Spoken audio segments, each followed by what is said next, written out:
How doing, everybody, and welcome to NinjaToons, where the martial arts meets the creative arts. I'm Michael Voog, the Art Ninja, and this is today's 2-minute tip, 5 essential tips to help you get started using the Procreate app.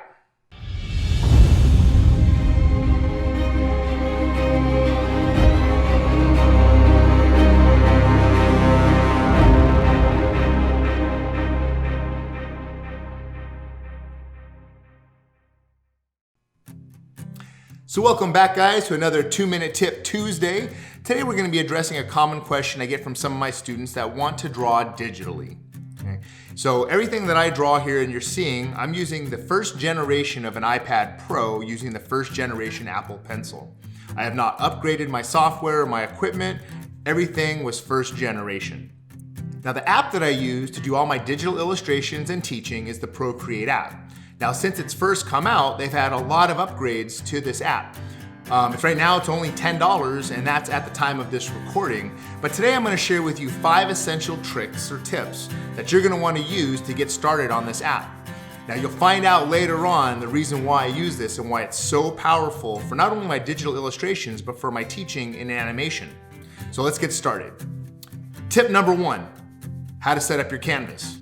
So now that you've downloaded the Procreate app or you already have it on your iPad, you're gonna wanna hit the icon, go up to the plus sign in the upper right corner, and then I usually use letter, but you can also choose create custom size to set your DPI and your dimensions. But I usually use letter, and the reason why I use a letter size canvas of 8.5 by 11 is that when I'm creating illustrations or worksheets, I usually print them on an 8.5 by 11 sheet of paper anyway. But under the tools, the little wrench, you can see canvas information, you see 11 by 8.5, and you see my DPI at 300.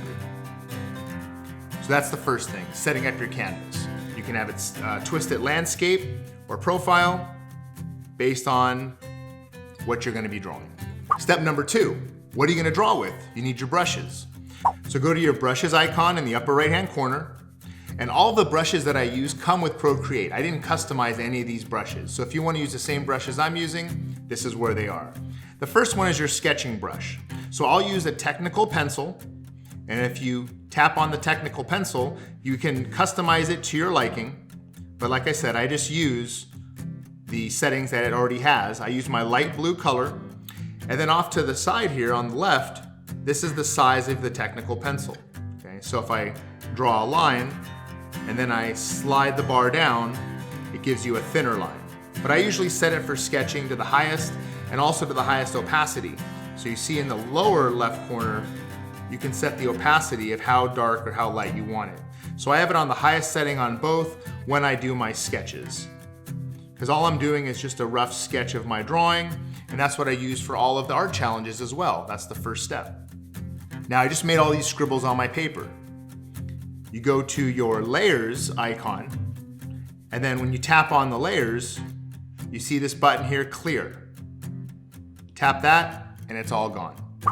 So tip number 3 is how to use gesture controls to do the same thing. So if I go back with my pencil, and I scribble on my canvas, and I use a 2-finger tap, it's going to erase. If I use a 3-finger tap, it brings it back.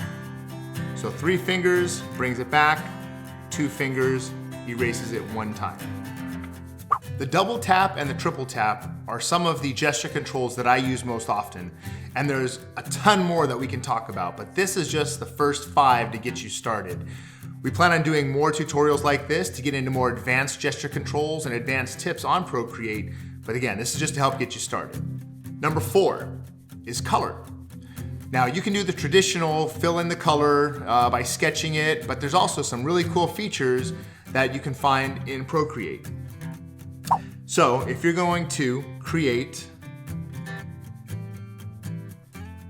a square and you want to fill that square, there's a couple things you can do.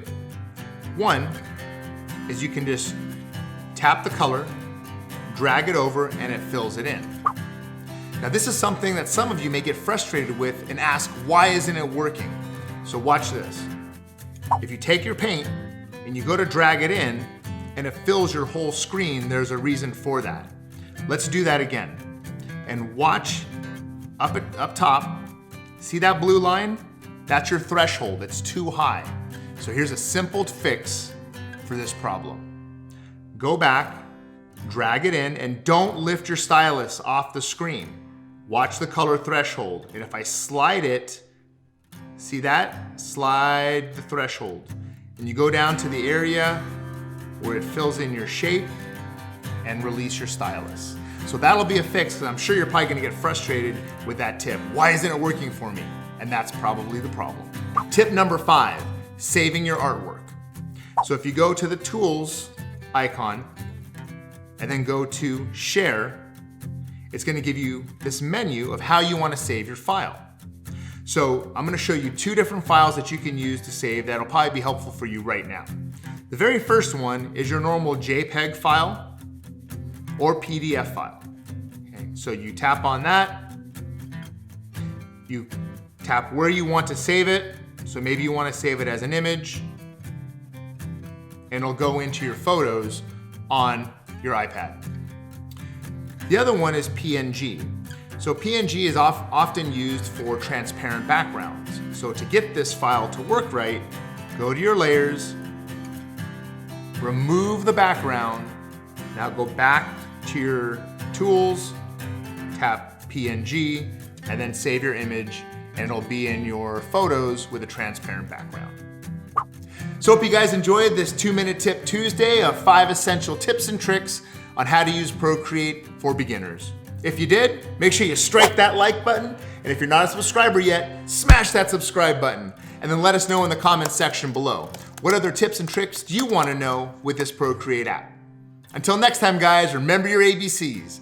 Always be creating, and stay tuned for more videos. Arigato!